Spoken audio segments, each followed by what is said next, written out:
More than 100 years after his creator was laid to rest, Dracula lives on as the most famous vampire in history.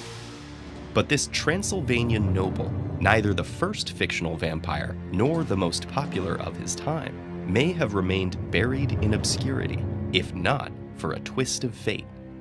Dracula's first appearance was in Bram Stoker's 1897 novel of the same name, but that was far from the beginning of vampire myths. Blood-sucking monsters had already been part of folklore for at least 800 years. It was Slavic folklore that gave us the word vampire, or upir in Old Russian. The term's first known written mention comes from the 11th century.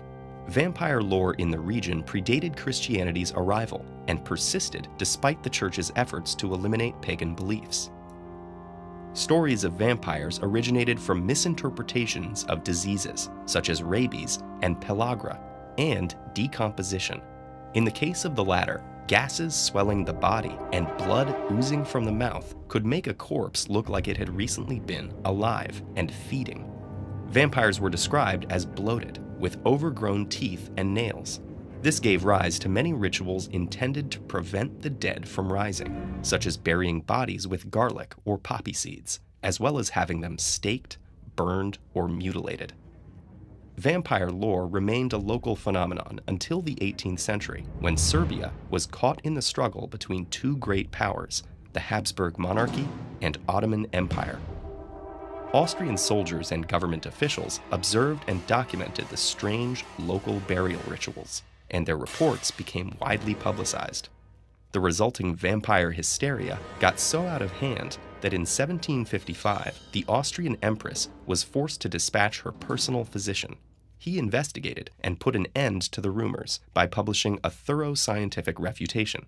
The panic subsided, but the vampire had already taken root in Western Europe's imagination, spawning works like The Vampire in 1819 and Joseph Sheridan Le Fanu's Carmilla in 1872. This book would greatly influence a young Irish drama critic named Bram Stoker. Stoker, who was born in Dublin in 1847, was famously bedridden with an unknown illness until the age of 7. During that time, his mother told him folktales and true tales of horror, including her experiences during an outbreak of cholera in 1832. There, she described victims buried alive in mass graves. Later in his life, Stoker went on to write fantasy, romance, adventure stories, and in 1897, Dracula. Although the book's main villain and namesake is thought to be based on the historical figure of Vlad III Dracula, or Vlad the Impaler, the association is mostly just that they share a name. Other elements and characters were inspired directly and indirectly by various works in the Victorian era, such as The Mysterious Stranger. The novel, upon release, was only a moderate success in its day, nor was it even Stoker's most well-known work, mentioned only briefly in a 1912 obituary.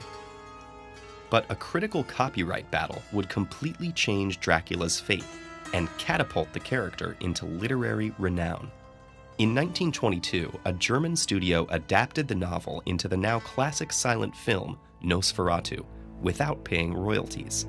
Despite changes in character names and minor plot points, the parallels were obvious, and the studio was sued into bankruptcy.